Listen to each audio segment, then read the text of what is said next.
Hello, everyone. Thanks for joining us today. Really excited to have my guest and longtime friend, Mike. Thanks for joining us, man. Yeah, of course. I'm super happy to get to hang out with you. For sure. So we've been hanging out this week, and last time I saw you, you were doing a lot of developer relations work. You were running the APIs You Won't Hate podcast, and since then you've launched a startup. You've gone through Y Combinator, and you're building some pretty wild app experiences for your staff and your users. And so I wanted to just do a quick walkthrough of Craftwork, craftwork.com, and what is Craftwork? What's going on there? Yeah, for sure. So thank you, by the way. I'm co-founder and CTO of Craftwork, which is a tech-connected, vertically integrated painting company. We love it when you talk like that. That's it, man. I can throw all the buzzwords into one sentence. A tech-connected, vertically integrated home painting company. Home painting company, okay. So we paint houses. Yeah. And the difference between this and what most people probably think of when they first hear of it is we're not like a middleman like Angie's List or something like that. Vertically integrated means soup to nuts, everything is something we manage. So like the painters, they're part of the painters, the marketing website, the vans, the tooling, the training for our painters, the messaging services, invoicing. We build software and process and brand around all of that to try and package it up and give a better experience than calling the guy, man in a van model who you found through Facebook Marketplace or whatever it may be. Why? So I have gotten the exterior of my house painted. Yeah. I forget who we used. We might have went through Thumbtack. Why is a painting company going through Y Combinator? Yeah, that's a crazy question. Right? We definitely felt like the only goose in a field of ducks when we were Y Combinator.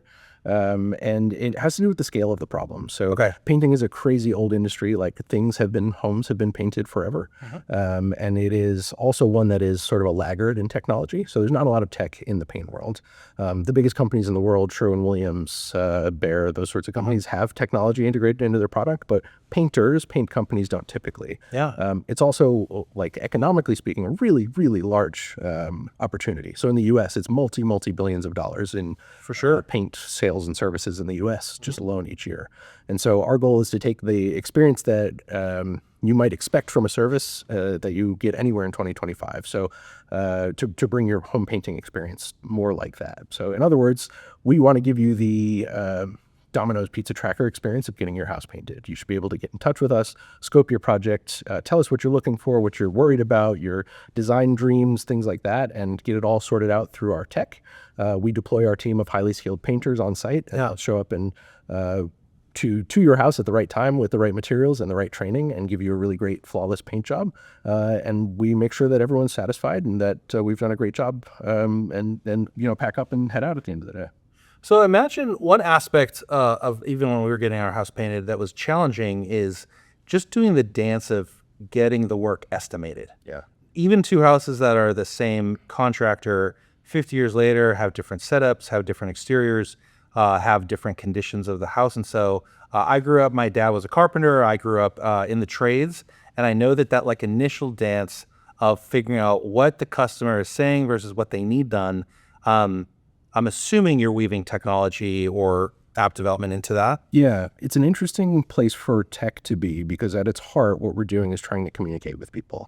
Everyone's house is different, exterior, interior. Your kitchen is different from my kitchen, and if you want to paint it, it's a similar but fundamentally different problem. Right. And so our challenge for figuring out what it should cost to paint your home is based on sort of the complexity of the problem. So, how many windows and doors and bits of trim are in your kitchen to paint around. And so one of the things we're trying to do is capture all of that information, answer all your questions about it. So make it so that you can get everything you need to us about the project, but also answer any questions you may have about the process along the way.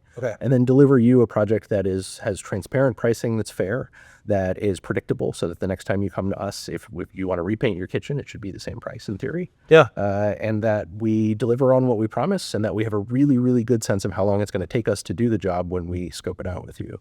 And so unless there are any surprises, we should know everything we need to know along the way.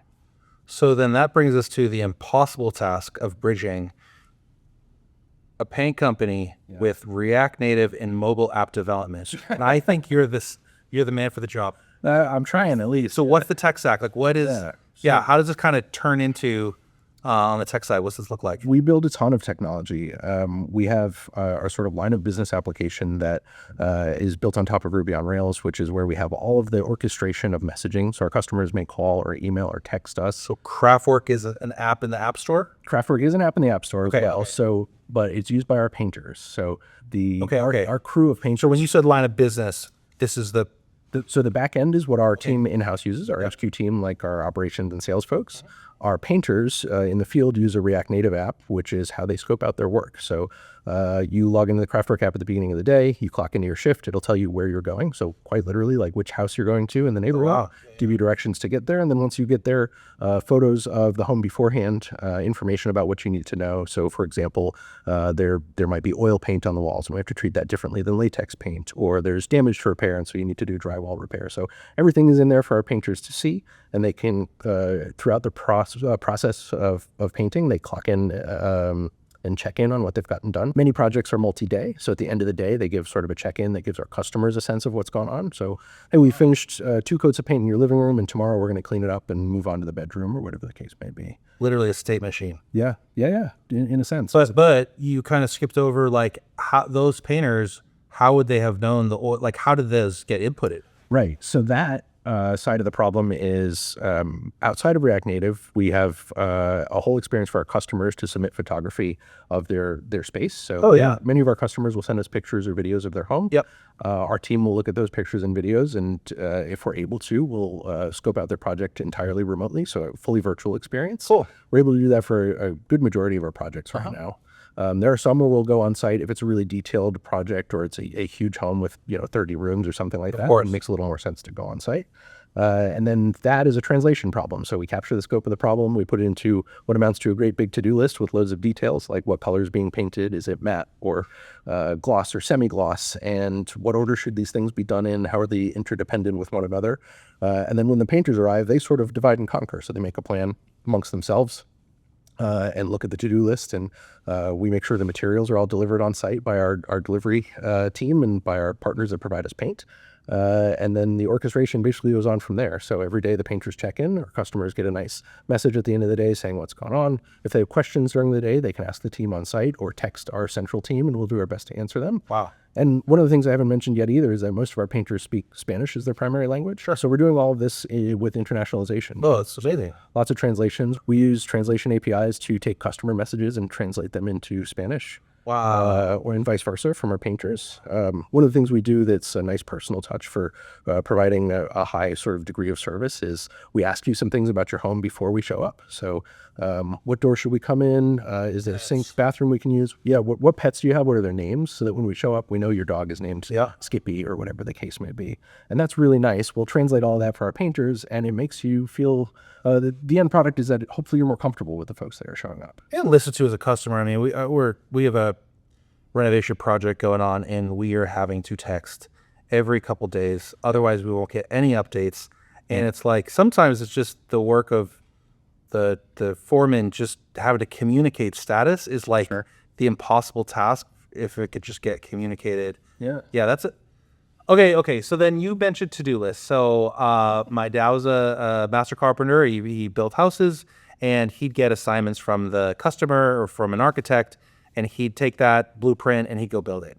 A painter in 2025 at Craftwork, are they getting like an Asana ticket or like a Jira? Like what's the task or the work order look like? Yeah. Is this something home built? Like what's kind of going on for the assignments? It's a good reminder that most of our painters are not haven't spent their careers sitting at a desk working on a computer. And good for them. Yeah, they're very lucky careers. As it should be. May you never have to know exactly task management systems. Right. Yeah. I've never been on pager duty. None of that. Nonsense, yeah. So their sort of vernacular is far different from that. Right. Yeah. It's not Asana and Jira. It is almost what you would imagine from like a to-do list for a shopping list, like Post-it a checkbox and some line items. So bedroom, we need this, and this in these colors. And it may be like there are 2 doors that need to be painted, so quantity and color and finish. And so for them, the goal is to get them the right amount of information and then let them do what they do best. So our painters are experts in what they do. Of course, they're really good at working together, and they work in sort of teams that work together regularly. So maybe 2, 3, 4 people that work together on most jobs together. And they, as you would expect, get used to working with each other, right? There's some like inter-team. Yeah, you have to rely on each other. Yeah. And so they'll divide and conquer as makes sense for the project, following the standards that we have. So, for example, we always prepare rooms the same way. Like we cover the floor in the room with paper, and it's taped and very neatly done. But beyond that, it may be, okay, you do the trim, I do the walls. We have some people who are really good at drywall repair, which in itself is like a very artful thing. I've tried to repair drywall myself. I was humbled. Yes. Yeah, definitely. And so our teams will go and do that. And the goal then is to take like the work they're doing and the finesse that's involved in that and help our customers be comfortable that what they asked for is being completed on time and is being done really well. And so they'll go through all the work. When they finish, we also take photos of the end product so that we can verify that, hey, this was done. And then later on, if our customers ever come back to us and say, hey, we just had our TV installed and we gouged the wall when we were putting the TV in, we can tell them exactly what color was on the wall and what finish. And so we can come back and paint it for them, or they can go buy touch-up paint if that's what they want to do. And have an existing relationship that sort of carries on. So we have a surprising amount of repeat customers as a result. Like the relationship and the care that we try and give to our customers is hopefully the goal of having a service experience that meets the expectation for just about everything else in your life in 2025. So I'm in Austin. I would love to use Craftwork. I get the sense that currently coming out of the Y Combinator Accelerator, y'all are primarily in Charlotte. Yeah, so we have been very intentional. It's been a couple of years since we finished Y Combinator, and we've spent a lot of time sort of learning about the paint industry and the business that surrounds it and building software to support all of that. So like I mentioned before, it's the project management for the painters, but it's also communication with our customers by Twilio, phone calls and voice, and email and chat on our website, things of that nature. We do invoicing, we do scheduling, we do management. So we built like just an absolute mountain of software to support this thing. We're just getting to the point where we have the software in place and the process honed, where we're comfortable now opening up Craftwork in another market. So don't have news to share exactly on where the next market will be, but market expansion is definitely in the future for us. Yeah. And what that probably looks like is starting Craftwork in City 2. With a few painters, and then adding a few painters, and then adding a few painters, and then City 3, and carrying on from there. And hopefully the software that we've built and the process and all this allows us to achieve the scale that we want to get to, of ideally being like the biggest recognizable name for home painting companies in the country. I love it. Yeah. Okay, so I want to switch gears a little bit, right? So I got to know you as a founder of a bunch of different companies, Simple.io. Some other ones I knew as developer relations at Google, working on some of their OS work and Google Assistant, all that. I knew at Stripe, where we were colleagues as a developer advocate. And I know you also I've been a long time listener to your podcast, like APIs You Won't Hate. And so I'm really curious about the APIs You Won't Hate podcast for any devs watching that aren't familiar with it. And then also, I've been really into your new newsletter, Tiny Improvements. Yeah. So I want to, let's talk a little bit about APIs You Won't Hate. Sure. And then we'll love to talk about Tiny Improvements. And we can't have an interview without talking about AI. So we'll talk about your newsletter and one of your new articles too. Absolutely, yeah. So APIs You Won't Hate, I'm working with a couple of friends on, was created by a guy named Phil Sturgeon, who himself was a developer advocate for a while and also is a really talented API developer. He worked at WeWork in their sort of heyday and was the OI there for APIs.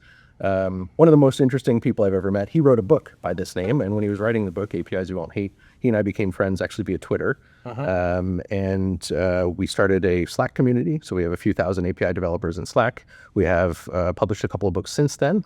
Surviving Other People's APIs is one of them. We have a blog where we publish articles on the basics of building APIs and details of things like JSON schema and streaming APIs. Best practices, all that stuff. Yeah, and we maintain a bunch of open source projects. Probably the most popular one is called OpenAPI.tools. So give me we'll put it on screen, but what's the GitHub URL for that? So APIsyouwon'thate.com is the sort of hub to find everything, and OpenAPI.tools is the other one. Okay. And that is a list of tools, like an awesome list sort of style of all the tools you can use with OpenAPI, which is previously known as like Swagger. Yes. Exactly. Okay. So it's the protocol by which people sort of specify APIs and make it portable. So that tools I've used it plenty. Yeah, for sure.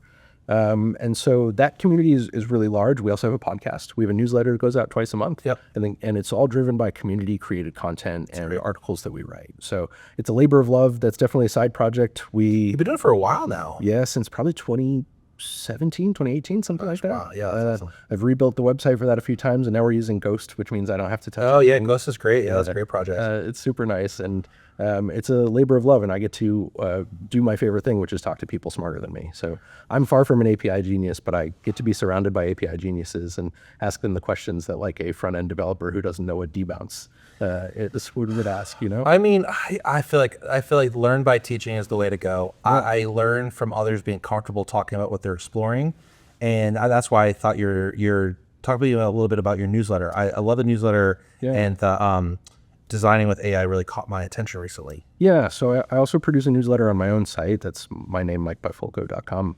It's called Tiny Improvements, and the audience for that is really people who are interested in building products. So aspiring startup founders, current startup founders, indie hacker types, and I basically write about whatever's on my mind each week from my experience of building products and companies. The origin of this was way back when I decided I wanted to get into the world of developer advocacy. I had in my mind that I was going to write a blog post every Friday. And what I did is I made a huge list of things that I wanted to write about and sort of have been adding to that ever since. It morphed from like tutorials on how to do XYZ in React to here's what I think philosophically about like running a team means. For sure. But it's found roots with a lot of people, and I've got a really, really fantastic audience of people that I'm having sort of an open letter conversation with each week. So I write about things that are on my mind, and like you mentioned, the most recent one was about user experience. What was the title? The specific title is escaping me, but the long and short of it is the way we think about design is going to need to change because of how people are interacting with AI. Yeah. And how it's sort of like an assumed part of your life now. Okay. So your least tech savvy friend has heard of ChatGPT and has probably used it. Yes. And the fact that they now have this expectation that like the computer can save a memory, has some understanding of me and what I need, and like the conversations we've had, really changes the way they interact with all other software, and will start to more and more. And so I think the metaphor here is if you've ever built a form on a web page that is, you come to this page and you fill out everything from scratch, that feels okay the first time, but when you come back to it and you've already done it, not pre-filling, I would lose my mind. That's it, yeah. And so everything now, suddenly you have this expectation that like the machines understand you a little better, and the context of what you're doing should be known by the service if it can know about you. And so what that probably means is the next time you come to the site, if you need to fill out another Jira ticket, for example, it should know like the things you're thinking of, or have some sense of tab to complete based on like context where your head's at. Yeah. It's funny, like it's so minor, and I know we can all grumble about Apple things, but one UI feature I love is when I have to fill in the enter this code from your text messages, and it like auto completes in the keyboard, and I could just hit tap and it like shows up. It's super nice. Like that is just really, I appreciate that. What I'm gonna grumble for a minute. Please. What drives me nuts is if I'm on a mobile form and I'm filling out a form or some registration or a doctor's office or whatever, and it auto completes my name, my address, my everything. But the JavaScript validation that they're doing is assuming that I am hand typing things, and I can't submit the form because it's like, it doesn't think I entered anything because my phone entered it. And I could kind of see that the form fields are like a different color. And then if I go into everyone and hit spacebar delete, then it thinks that I'm like, it drives you when it doesn't work and you think it should work. Yeah, you're right. My expectations have gone a lot higher now that it's become easier. The best tools you use and the best software you use are the ones that are not impolite, right? The ones that like don't ever make you think about it. And when it is like, hey, look, I know your name is here, but I'm gonna need you to go to every single one of these and go hit space and delete a character just for ceremony's sake, like that starts to feel bad. You really start to notice what you're using. In the same way that like, when a designer does a great job, you probably don't notice they ever did anything. They disappear. They dissolve into the background. Yeah. It's about the product. Yeah. Yeah. And I think that'll happen less and less. I think that'll happen more and more with AI, where you'll notice the design less, but it'll be doing more for you. And your pitch is with developers and users' expectations, we all have to step up in how we're building apps. Yeah. And also, I'm assuming you're using a lot more tools lately that you weren't using. Yeah, even a year ago. We think about everything differently. My workflow as a developer has changed quite a bit. All right, I got to ask, what's your stack? Like, what's you're a senior? I know you as a Ruby guy. I know you as React Native. What is Mike Bifulco's stack in 2025? Yeah, I do a lot of whatever it takes is kind of the answer. I love it, but I'm pretty sold on Cursor as my IDE. I really like sort of dabbling in the various AI tools available. So I've used GitHub Copilot, I've used Cursor's tools, I've used Claude Code, which is kind of the one I'm like stuck on right now. Claude Code and the CLI. That's right. And the CLI, and they have actually, as of a week or two ago, a really nice Visual Studio extension. Oh, cool. Where it pops up in a native window and like has better integrations. I think my strategy there is to try things every few months because it's changing so quickly right now that like the leader today probably won't be the leader in 6 months. It's changing so quickly, and it can be overwhelming too. My team does a really good job. So we have 3 engineers on the team, and they're all incredibly talented engineers to begin with. But we've developed a skill for like just sharing, like, hey, here's this thing I found. What do you think? And so recently, a lot of what we've been doing is sharing, like, this is the new AI workflow I have, or this is the tool that I found that works in our sort of setup at work a bit better. One of the things that comes to mind is MCPs, right? There's a lot of talk about MCPs all over the place. I use what I would probably guess is shockingly few because I've only just started feeling it out. Folks are just sharing MCPs, model context protocols. Sometimes people call them connectors. Yeah. It is, boy, this is the API for your LLM. So this is like what gives your LLM other things it can do. Sure. And so I think a few examples that are interesting is Figma has a connector for MCPs where you have a Figma window open. You can tell Cursor or whatever it is to say, hey, look at this Figma. I need to implement this form. And it can go and kind of like read that Figma file and then go generate that form from what's in Figma with the right spacing and radiuses and all that. I had mixed luck with that, but it's a really promising tool. And I think like the more you're able to automate this stuff, the less sort of arduous it becomes. Like it is a bit of a task to move from a Figma design into an implementation. And I like where Figma's headed there. I have just real quick on that one. I had to make, my colleague Gio and I are building a sample Kotlin multi-platform TV app, like a fake TV app. And it cannot be like a real brand because of trademark, whatever. If we're going to put it on GitHub, it has to be a fake but very realistic streaming channel. Yeah. And I used Figma Make to ideate. I wanted to call it KMP TV. I wanted to kind of give it an example of, I wanted all the assets, the thumbnails, the loading screen, needed to be SVG for size, all this stuff. And yeah, similar to you, it was like kind of a wild experience because you were only staying in prompts. Like you couldn't, I was trying to like, okay, like now how do I get to the artboard? But yeah, it was like interesting. It was more like having a conversation with a lead designer and really forcing me to write out the specs and what I needed. But I didn't try the MCP out, but I tried the Make tool. Sure. And I was like, all right, this is kind of cool. Yeah, they're all different, related. Yeah. Okay, so for MCPs, you tried Figma. Yeah, what else is in your stack for MCPs? Yeah, I think my favorite workflow right now is with Cursor's MCP. Okay. So, not Cursor, I'm sorry, Linear's MCP. Linear. So Linear is a project management tool. Like Jira alternative. Yeah. It's like Jira if you jettison all of the stuff that makes it an enterprise tool. Like Jira for the cool kids. Yeah, sure. Yeah. And in 10 years, there'll be something from it'll grow into something they can't imagine, I'm sure. Yeah. Linear will become Boomer eventually. Okay. They have a really nice MCP, and it connects to Claude Code. In my case, it would work with Cursor too. Nice. And that lets you in your AI tools say like, hey, can you go reference this project, look up what needs to be done, and say next steps. What I've taken to and what my team has started doing with it is we will use Claude as sort of a consultant on planning before we build something. So we'll say, hey, I need to go build this feature. It needs X, Y, and Z. Can you reference the linear ticket 1, 2, 3 and leave your notes there as we put together a plan? So you talk to Claude, you talk to the agent, you put together a plan, debate ideas, go back and forth on like, would this open up a problem here? How does it interrelate to that? And as you're doing it, the LLM is updating your linear ticket for you. So we'll come out of it with a linear ticket that has a checklist of things that need to be done. It's building context. It's building context, and it's giving your team the gift of something to look back on later on. So like, how do you have an artifact? That's cool. Yeah. And then you can, if you want to, go into a meeting with your team, discuss the linear ticket, edit it there, and then go back to Claude and say, okay, we have a plan. Can you review this? And let's start in on phase 1. And it's a really, really nice way to help work with that context window thing that LLMs have, where there's like only so much they can remember. And then it forgets everything. And you close the window and it's gone. And this is like a notepad for leaving that somewhere else.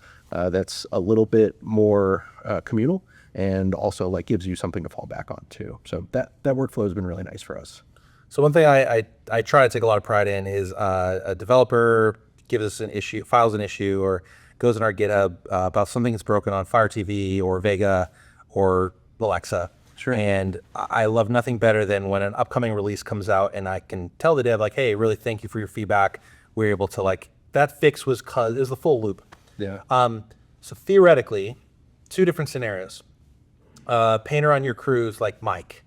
The scheduler or the route feature for our internal tool is broken. It's not working. I need this feature. You got to fix this feature or whatever.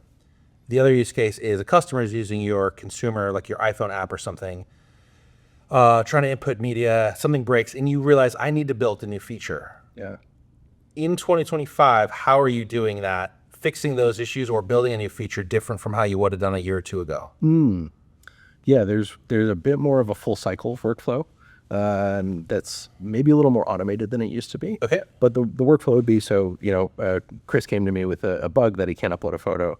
We'll document that, throw that into Linear and say, hey, here's the problem. Yeah. Usually what'll happen is that kind of gets fanned out to one of the engineers to tackle. Someone might volunteer for it, or might just... For scoping, sizing. Okay. Yeah. And then like the next thing to do from there is to sort of document a little bit of like, hey, I think this is probably related to this. I remember we had a problem here, or this has happened before. Go tag it with... Is it the first time we're seeing the issue, or is there a trend here? Yeah. And that's new because you are...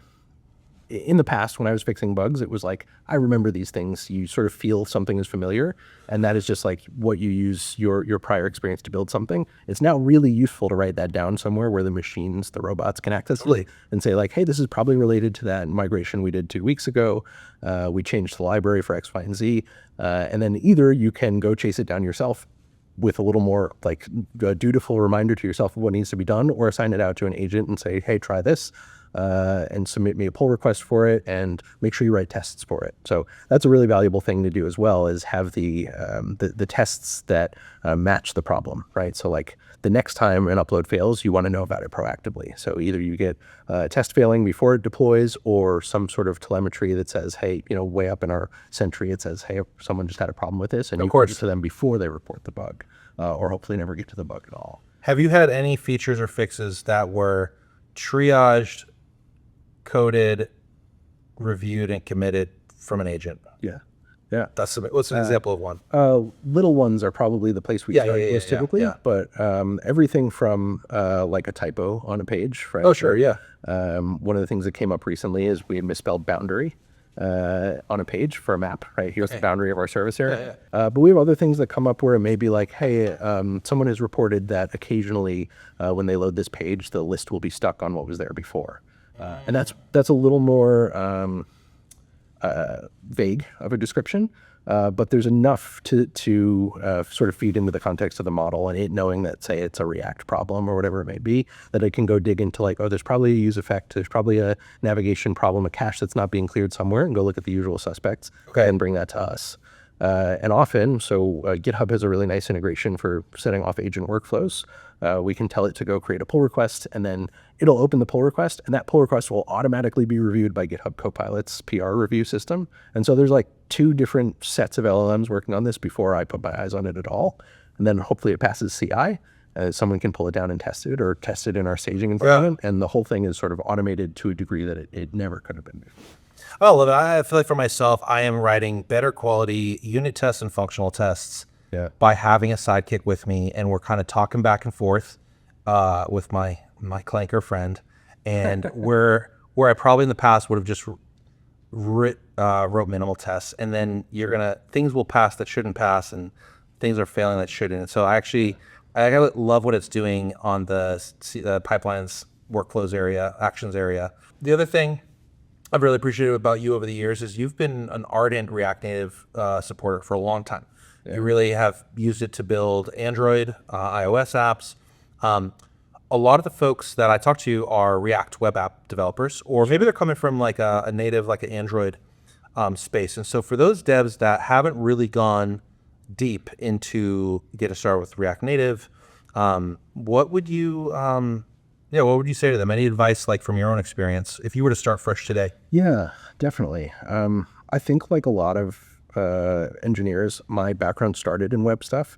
So I've been building React web things since 2016. But React Native, my first experience with that was probably like a few years after React Native launched. Yep. And it was really painful back then. It was just a hard experience to launch. There were so many ifs and like challenges you would get into running it. One of the things, for example, it's still kind of a thing, is you have to have a Mac to compile an iOS app. What I really like about React Native nowadays is that it's so thoughtfully created, and so like the experience now is much more straightforward than it used to be, that I think it's almost a little sad, maybe embarrassing, if an app comes out and it's really exciting and it's iOS only, for example, because it's been built by a native team. I'm an Android user nowadays. I kind of switch back and forth every few years. Yeah. And what I love the most is that the apps we build and deploy can by default go to both platforms. And if we wanted to, they could go to a TV. If we wanted to, they could go to an automotive system, right? Like wherever it makes sense, you can deploy to. And the tooling is really nice. So we use Expo as a framework for building and deploying, and it's made the whole process of like dealing with the App Store used to be like the kind of thing that you kind of needed to have a bit of a lawyer brain for. Yeah, like for updates, for patches, going through the submission flow. Yeah. And it's still like that to an extent, but Expo makes it so much easier. I've got a CLI that says when a build is done, go fire this off to Expo, and they can pre-stage the build in the App Store for you, prepare the release for you, and all you have to do is then go to Apple and Google and say like, this is what's in this release, here's some new screenshots, whatever it may be.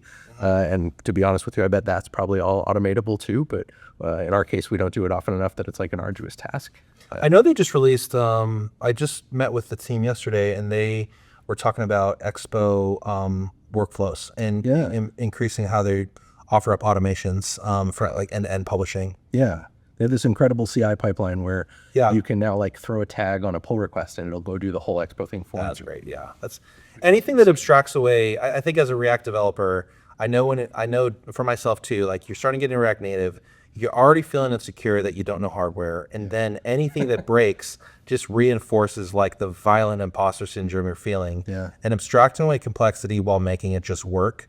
I mean, it's like magic. Yeah. You'll learn a lot about like the limitations of what's the supercomputer in your pocket. You know, like it can be surprisingly easy to slow down a phone if you do something incorrectly. But when you learn the right way to do it, it's pretty satisfying. And it's really nice to be able to do, you know? Right. All right, I want to flip the script a little bit. I want to ask you a consumer question. Yeah. And I don't want it. I don't want to make it about a specific TV manufacturer. Just like keep it general. Sure. But as a consumer, I'm assuming you have some streaming channels, streaming apps. Yeah.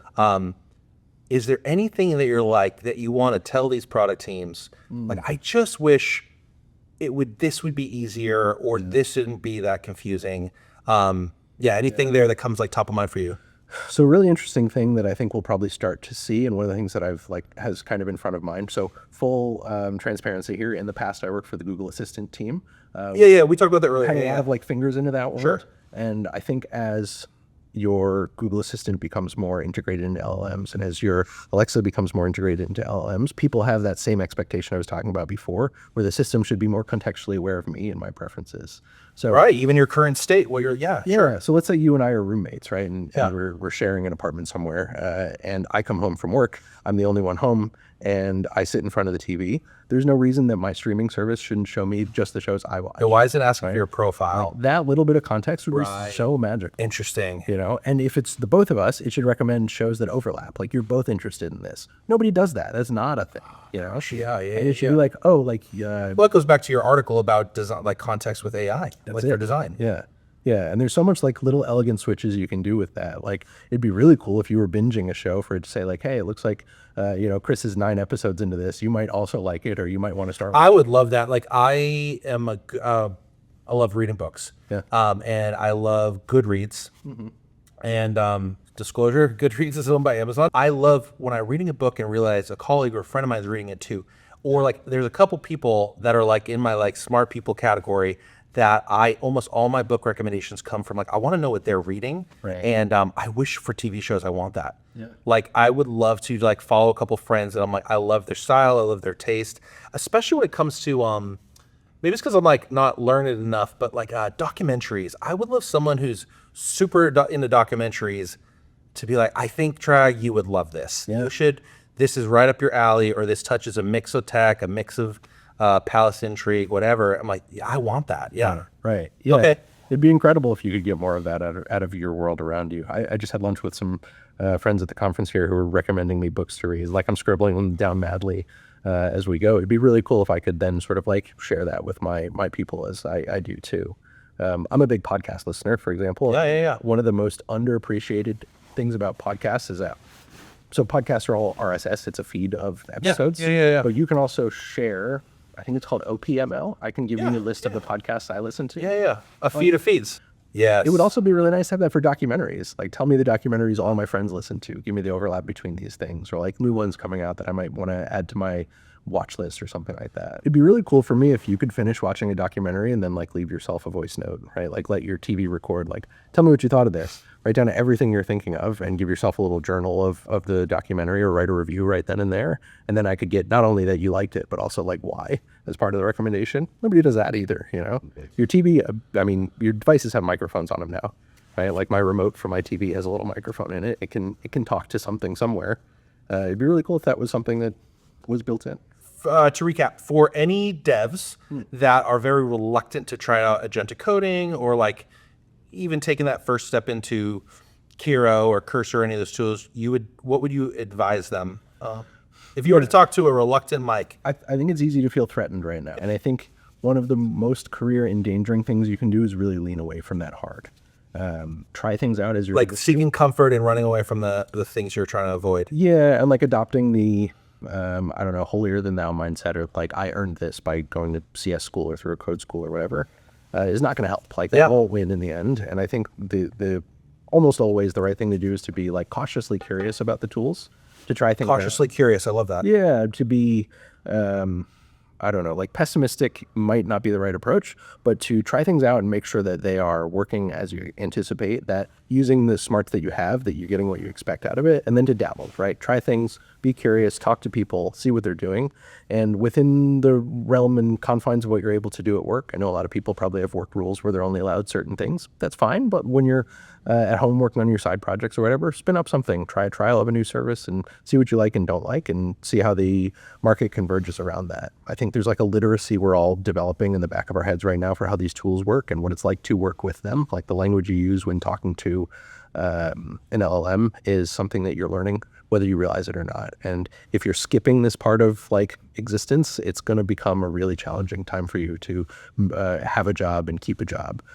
It also makes it a better time than ever to just try something. I'm a big proponent of people spinning up side projects. And I really like the startup founder and indie hacker thing. Like too many ideas die before they ever get to their first commit. It's true. It's just easier and easier now than it ever was. And you essentially have a team of support with you, with LLMs behind you. So try them in good faith. Be pessimistic if you need to, but be optimistic that the tools will be getting better, and that with your use and input and understanding of them, you will also grow as a developer, as a product builder, whatever it is. Yeah, it's aspiring. I totally subscribe to that.